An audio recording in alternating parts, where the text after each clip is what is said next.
The average human thinks they have a strategy problem, but they don't. They have a money ceiling. And that doesn't sit in their success or their career, it sits in their subconscious mind. And I've studied these patterns for years. And every time I or someone that I know hits a wall, I like to look at it, look at that pattern in their life, in their business, in their relationships, and see what's actually happening underneath. And once I found what was behind these money ceilings or so-called mental blocks, I was able to take it to myself and go from nothing to record month in a way that I didn't even believe was possible. And then I started working with other entrepreneurs who was trying to take this big leap in their business, but they felt like they were blocked somehow. And underneath there was always the same or at least similar pattern on each and every one of those individuals. In this video, I'm going to show you why you subconsciously hold yourself and your income at the same level. I'm also going to show you why you go boom and bust and you're having these cycles every time you try to break through.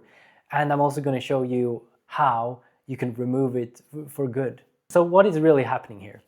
Well, imagine a thermostat. And once you set the room temperature, you set it at 25 degrees Celsius. And every time it goes down to 24 or 23, the room or the heat will turn on and it will start heating up the room up until it gets to 25 and then it will stop. Same thing, when it gets too hot, it will just not heat anymore until the temperature goes down. So it's not deciding a temperature, it's just doing its job to keep the set temperature. So when we look at the money ceilings that you're experiencing right now, it's just that thermostat, that identity that you have is set too low. And every time you push through that, every time you go over it, or even every time you go close to it, the thermostat will push you back down. And once you understand how this set point is created, then that opens up the ability to change it. And the important thing is to understand about why this is happening. And that is, your subconscious mind is not like working against you. It is just simply trying to keep you safe. So every time you exceed the set point, the thermostat of yourself, it will feel like it's in a danger because there's new things, new dangers, and it's doing the only thing it knows how to do, which is keeping you safe. And every time you exceed that monetary ceiling, it will read it as danger. It will feel like, okay, that means more visibility, it means more responsibility, it means that you have much more to lose. It's simply just a protection response. And you can think about this, whenever you meet someone after a couple of years, and you just have this feeling that they're in the exact same spot that they were in like many years ago. Because you know their thermostat, their level, their identity so well that nothing would ever change. And that is the temperature that they have allowed for themselves. And this happens even if they are, talking about the next level every time you meet. But the thermostat is just set at that level and it won't move. And some people will say that pushing harder is the solution, but the reason why pushing harder isn't the solution is because it builds pressure. And that's the next piece we're going to go into to understand how this thermostat is actually working and how you can remove that ceiling for yourself. But before we go into that, I put together a 60-minute training. And this is a training for you who is a business owner or a trader and you want to take the next big leap without actually trying to work harder or pushing more, but removing the resistance in between you and that goal. That is exactly the way I work with hypnosis clients myself. And if that sounds relevant for you, you can find that down in the description down below. Now here is where it gets interesting. Because you probably had a time of your life where you actually broke through your ceiling. You had a bigger income, you had a better month, things were going really well, you had a really big injection of income. But then all of a sudden, it just went all the way back to square one. So the question isn't why you're stuck, it's why do you break through and then loop all the way back? That's the real question. So the closer you get to your results, your next breakthrough, we call it, the more real it will feel and the more emotional pressure you put onto it. And that also means that the outcome starts mattering more and more and more, almost exponentially the closer you get to your goal. And what it really is it's usually evidence about who you are, whether you're going to make it or not. And the way you can think about it is a pressure cooker.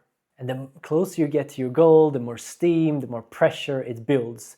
And what it needs to do is just to blow off this steam. And there are really two ways to do this. And it's either to sabotage, or it's to reach the goal. Or it's the third one, which is almost sometimes even worse. It's to reach the goal and then release it. And that's where you get the boom and bust cycle. And sometimes you get the self-sabotage, which is before you even succeed, you sabotage. But all of it is about pressure, internal pressure. Your system, your thermostat saying that this is not safe. So you self-sabotage when things go really well. And this happened to me when I was in car sales. I sold 53 cars in a month. And that was the record of the company who's been around for 70, 80 years. But at that point, the first thing I did was to call my boss and say I wanted to quit. Because the emotional pressure that I felt at that moment was so incredibly high. And the only thing I could think of to get the release, to get the pressure off of me, was to quit my job.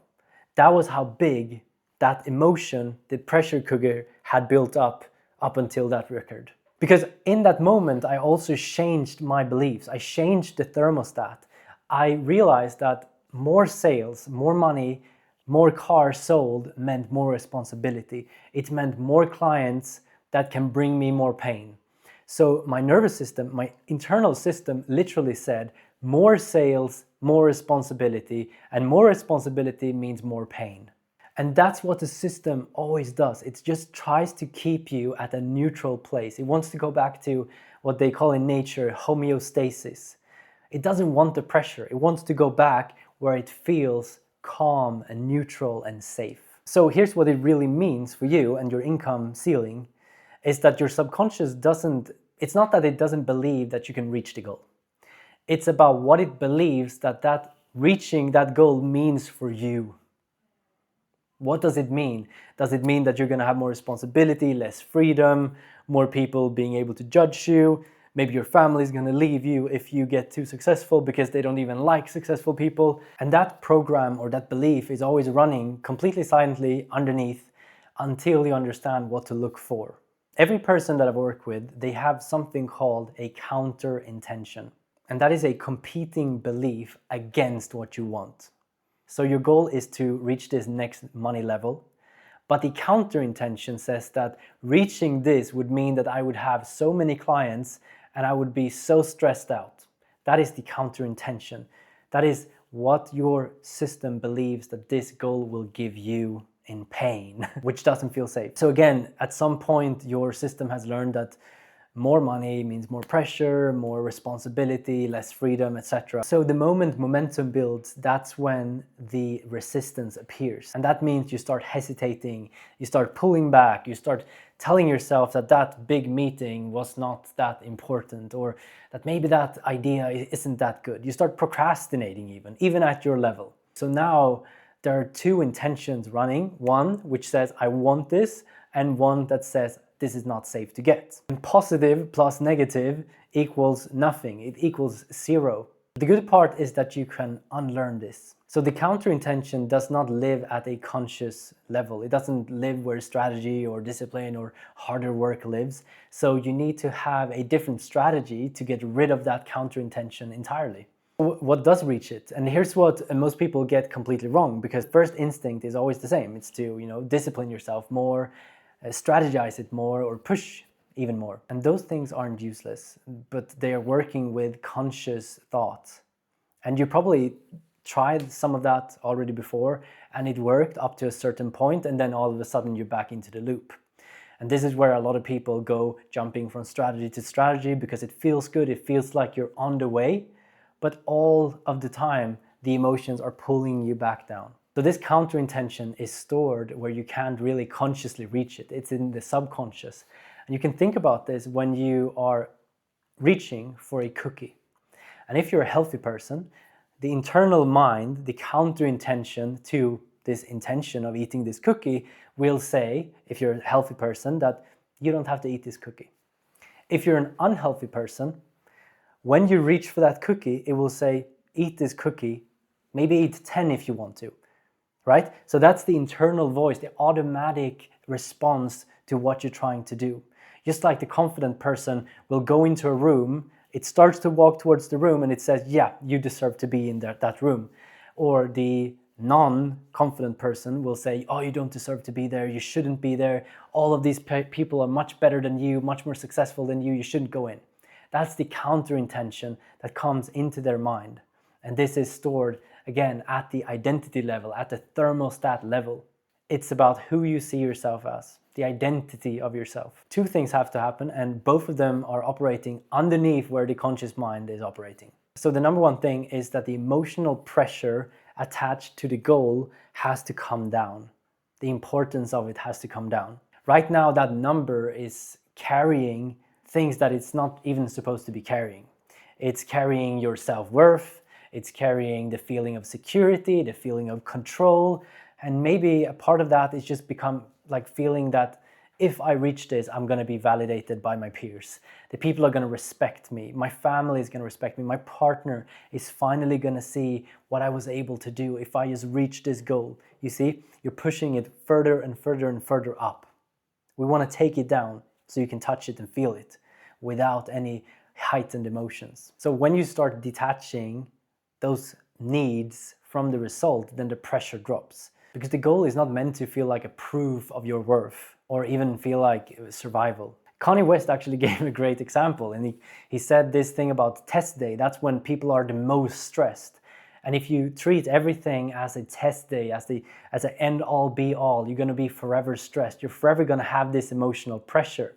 What you want is that this goal should feel like a normal Tuesday. That is because the mind only accepts, your system, your thermostat will only accept what it reads as safe to become permanent. Otherwise, you're just going to hit it and then fall back down. Second one is that the money block has to be found and replaced at the root. And since I don't know you personally and we are not doing a session and I can't ask you a question, we're just going to do a general money block process. So here's how you can start finding it yourself, where your money blockages or ceilings actually came from. And this exercise actually showed me where I had my money blocks coming from. So the first question is to sit down, write down, what do I believe? Not believe even, what do I know is true about money? And that's not what you think, it's not what you know, it's what you actually think is true right now, not what you want to believe. And then ask, what does my family, my mom, my dad, my sister, my brother, what do they believe that money is, and how does it work, and how much should you earn, how much should you have? What do they believe? Because they are also part of your programming. They've been sending unconscious signals to you their entire life. And then the third question is to question the people that you're around. What do they believe? The people that you meet on a daily basis, a weekly basis, the people that are close to you, what do they believe about money? What do they believe about how much money you should have or earn, or how much you can earn? And then just start looking at your list, because most of these blocks comes from some of these sources. From your family, from your upbringing, from the people around you, from some sort of a moment in time when someone taught you that no, you can't make money with ease. It's not possible. You have to work really, really hard for it. But that doesn't mean it's true. So now look at your list and look at your own beliefs about money and just start questioning yourself and ask the real question for the first time is, what if what I know to be true about money is not actually true? And that question doesn't really ask you to start believing in something new. It's just about opening the cracks, opening a new possibility, asking what if? What if there's another way? Because there's someone at the other side of the world, or very close to you, that has not accepted the belief that you're having right now. They don't accept the stories that you keep on telling yourself to why you can't get to the next level, to why you are stuck, to why you're feeling this resistance. And this is all important because you can't use the same glasses and expect to see something new. And when the root is gone, the goal will stop feeling dangerous, it will feel much more safe. And even with that awareness from the questions that I ask you, you can already start to take these intentional steps forward. And sometimes it's needed a little bit more work to remove this emotional attachment from the past, because something might have created this behavior from the past. But just with the awareness, you can remove a lot of these money blocks. So when you start feeling familiar, normal, that's when that old ceiling of yours can become the floor to the next level. If you recognize yourself in any of this, the pressure that's building, the boom and bust cycles that you're experiencing, or the pattern that you can't seem to outwork no matter what you're trying to do, then I just put together a 60-minute training that you can find in the description below so that you can reach the record months with less effort, less work, because you removed what's in between you and that goal. So just find that in the description below, and thank you so much for watching this video.